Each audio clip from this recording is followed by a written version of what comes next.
Hey guys, it's Brooklyn and welcome back to my channel. We're in my kitchen again and today we are making some herb crusted salmon. It is one of my favorites right now. Very flaky, buttery, so divine. Let me take you over the seasonings that you're going to need. I have here some sun-dried oregano, cayenne pepper, black pepper, Old Bay seasoning, and seasoned salt of any kind that you like. I'm just using that. I have half a lime, and you can use a whole lime if you're doubling up the recipe. I have fresh minced garlic, and you guys know I just do this in my processor, and you can too. It saves a lot of time. Here I have two big jumbo salmon fillets that I have washed in cold water and patted dry. Now they're too big, so what I'm going to do is I'm going to cut them in half to make four 3.5 ounces of salmon, and that is the proper serving amount. So yeah, please do not skip the step of washing your salmon in cold water and patting it dry. It's very imperative. Here I'm just squeezing on my lime, and I'm gonna squeeze the zest of my lime onto it, about 1/4 teaspoon. Again, if you are making more amounts, please double the recipe. I'm adding about a half a teaspoon of fresh garlic, minced garlic. No, I'm sorry, that's 1 teaspoon, 1 full teaspoon. I like a lot of garlic, and this part is to taste. Of course, I will have the written recipe down in the description bar below if you need it. I don't know if you guys can tell, but I was patting my garlic into my salmon because I want it really infused. I love garlic. Right here, which you cannot see because my camera's not really picking it up, I'm seasoning my salmon. And I didn't measure anything out because I know how to eyeball things really good. I'm very good at it. I'm not the type to measure. I just know the amounts.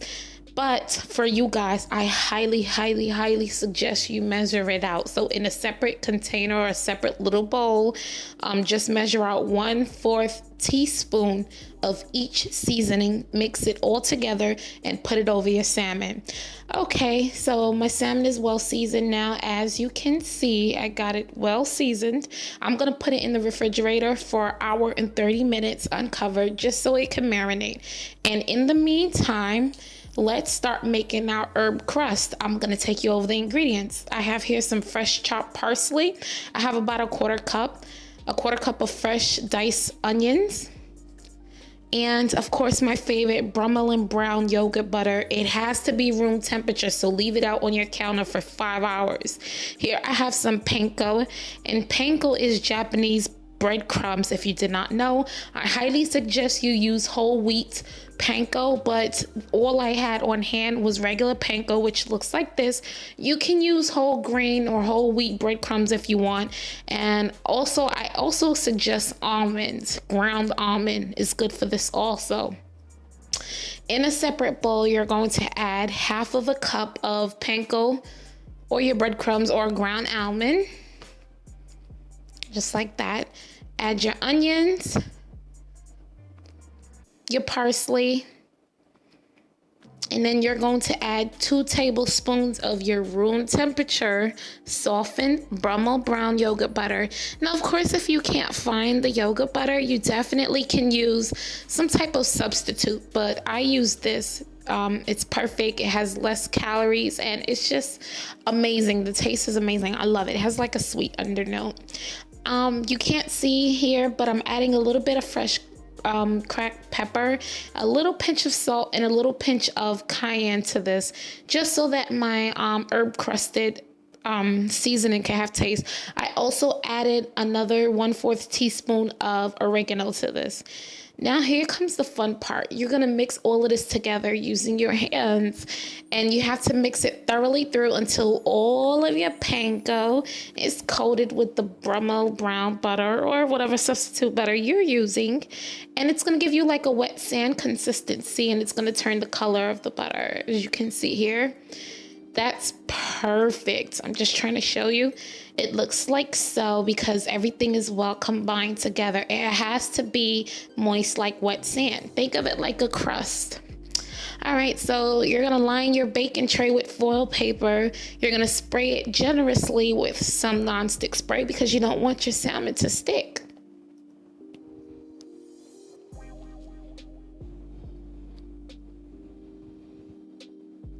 Here I'm taking about 1/4 cup, a quarter cup of the panko, and I'm topping my salmon with it. Now what I like to do is I like to take it in my hand and ball it up first, and then put my hand palm down and press it into the salmon. Make sure you press it in really good because you want it to stick and not fall off.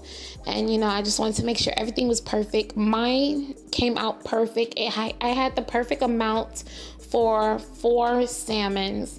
It was per size. So like I said, this is for 4 pieces. Again, if you are doubling up the recipe, if you're making more than 4 pieces of salmon, double everything up. But the recipe is only gonna be for 4, and that's how I'm gonna rate it down below, okay? So as you can see, I'm just packing it on just like so. Okay, so all my salmons are done, and my oven has been heated to 380 degrees Fahrenheit. I'm going to spray my salmon with some non-stick spray, just like you just seen, because that's very important. It's gonna help it brown and crisp up. So into the oven for 20 minutes, guys, until it gets golden brown. The salmon is a light pink color, and it's so flaky at the touch of the fork. Do not overcook your foods. I'm an advocate for not overcooking it because you kill food, you kill the flavor, you kill the texture. Don't overcook it. Okay, so this is what my salmon looks like.